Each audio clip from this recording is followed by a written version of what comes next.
Welcome back to Open Line tonight. We are talking with Kendall Poole from the Governor's Highway Safety Office and Colonel Tracy Trott from the Tennessee Highway Patrol. Great conversation going on about staying safe out on the roads and so many programs behind the scenes and stuff that we kind of are hit with every day to keep us safe there out on the roads. And we have a couple callers we want to get to. First up, we have Charles on the phone. Charles, thank you for being with us tonight on Open Line. What's your question?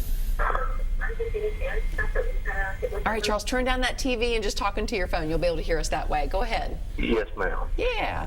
All right. Hey, what I'm wanting to ask you is, Charles, turn down that TV. what I want to ask you is what percentage of fatalities happens in the middle of Tennessee that are residential people, lives in the state of Tennessee. Then I want to know what percentage of the people that comes through from the other states and all, that what percentage of that would be, and to where that people will understand the difference between how many people pass this way, gets killed on the interstates and roads and all every year. Which people that don't pay that much attention about rules and regulations of the state of Tennessee. Okay, Charles, do we have any information? Absolutely, Wow. and I can answer that. I looked at this several years ago because I said, Tennessee is touched by 8 different states. Yeah. And we've got I-40, I-65, 75, 24, all running through our state. 81, 26. Yeah, exactly. So you start talking about all the traffic that we get from other states. And I really thought that when we did this study that we were going to find that we had a greater percentage of people from outside of Tennessee that were dying within our state. And we didn't. It's roughly about 12% from out of state. And then when you compare that to other states that aren't touched by 8 different states, percentages are roughly the same. They're all between like 11 and 15%. So I thought that was very, very peculiar. I really felt like we would have more out-of-state fatalities. And we've thrown out a lot of numbers, but let's put it in perspective of where does Tennessee stack up when it comes to highway fatalities when we talk about the whole nation? Well, we're not where we want to be, that's for sure. We're better compared to states in the southeast because we share the same type of demographics. People in the south drive more and they drive further than any other region in the country. A lot more commuters. People just drive more. Our vehicle miles traveled has continued to escalate and escalate over the years. If you compare us to other states in the southeast, we're number 2 in an 8-state region as far as lower numbers of fatalities, and we've gotten better and better and better every year to get to that. In fact, I'll point out that through the first few months of this year, nationwide, and this is tragic to think about, fatalities are up 15%. Wow. In Tennessee, we're down 6%.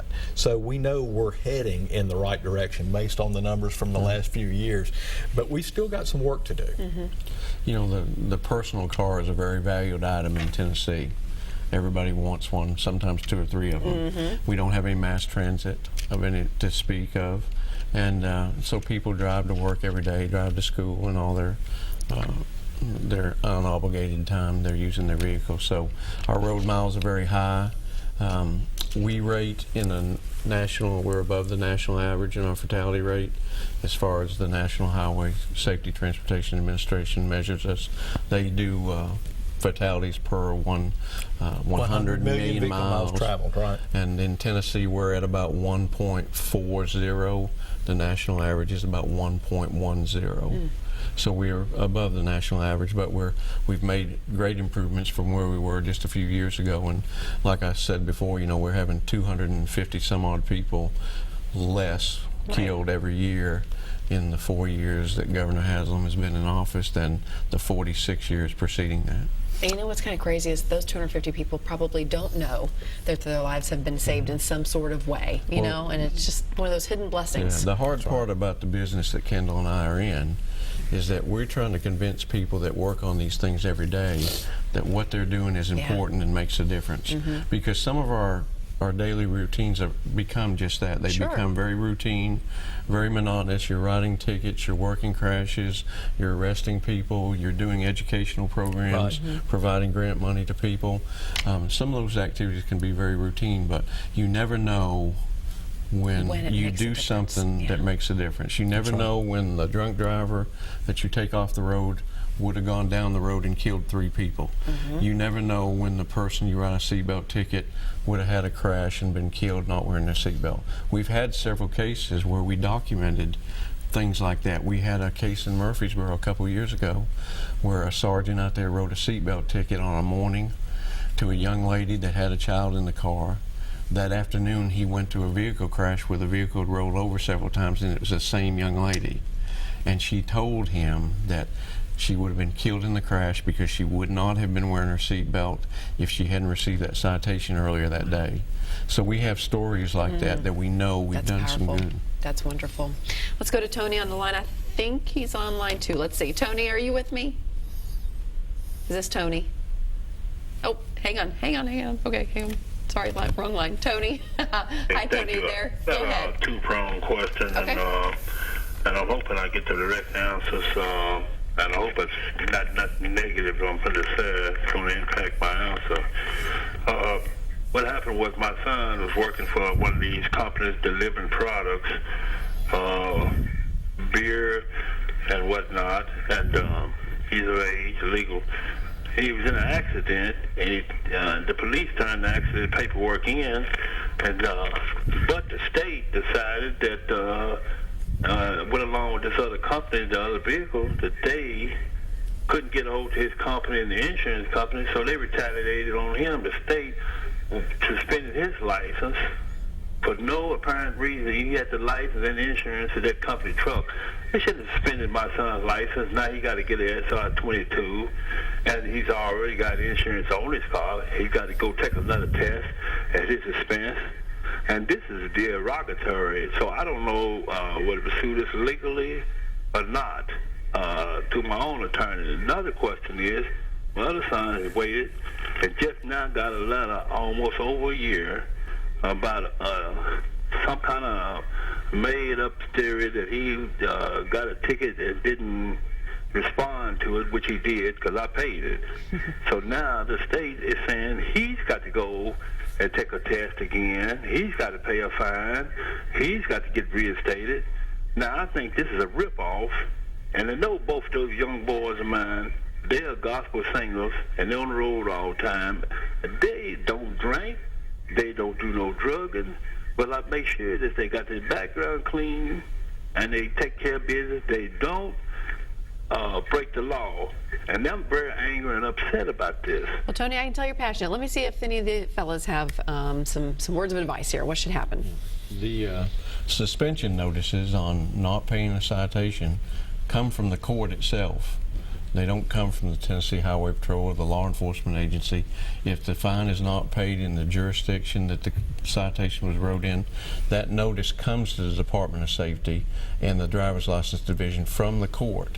So it should be very easy to document whether the fine has been paid or not through the court system, and I would encourage the caller to go back to the court of jurisdiction and get a receipt or get proof that that citation has been paid and have them correct the paperwork that was sent to the Department of Safety, because we're only responding to what was sent to us from the court jurisdiction. Okay, so start at the court where this happened. Okay, Tony, hopefully that helps. I do want to remind you, too, that we do have Ask a Lawyer coming up on OpenLine throughout the week, so you can always call in then.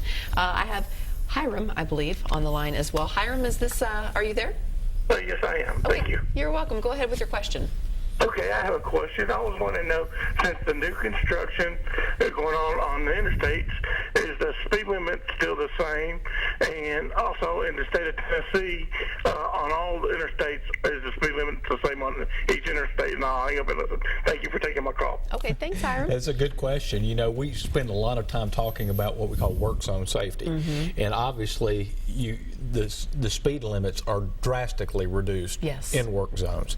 We've had way too many workers killed, both law enforcement officials and also Department of Transportation workers in work zones. So when you see the orange barrels and you see the orange cones and you see the signage up, the fines more than double for speeding when you're in a work zone. So we take that very seriously. So yes, speed is reduced in work zones across the state, and the speed limit is pretty much the same on all the interstates across the state. There is some variation to it, though. In the maximum speed limit in the state of Tennessee is 70 miles an hour.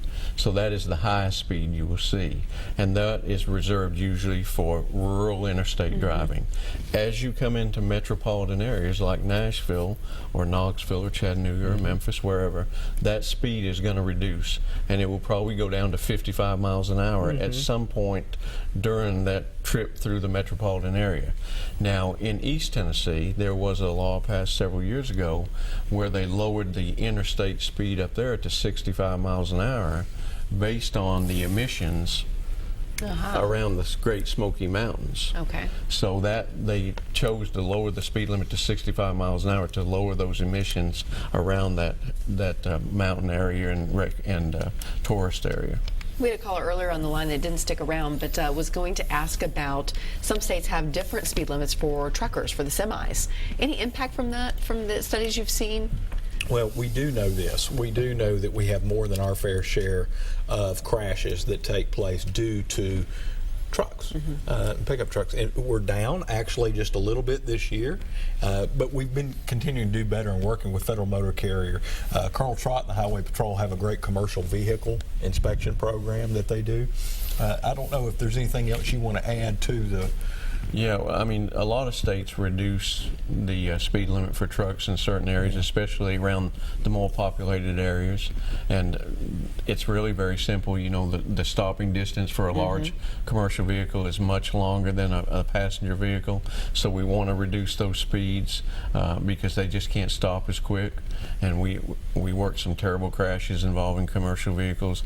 I know we talked about construction zones a minute ago. We had one crash where a truck crashed into a construction zone over near Chattanooga and killed 6 people this year in one crash. So, you know, the potential for destruction with a commercial vehicle is much higher, and those drivers are under a lot of stress, putting in a lot of miles and a lot of hours across the country, and you know, we like to have their speeds controlled just a little bit more.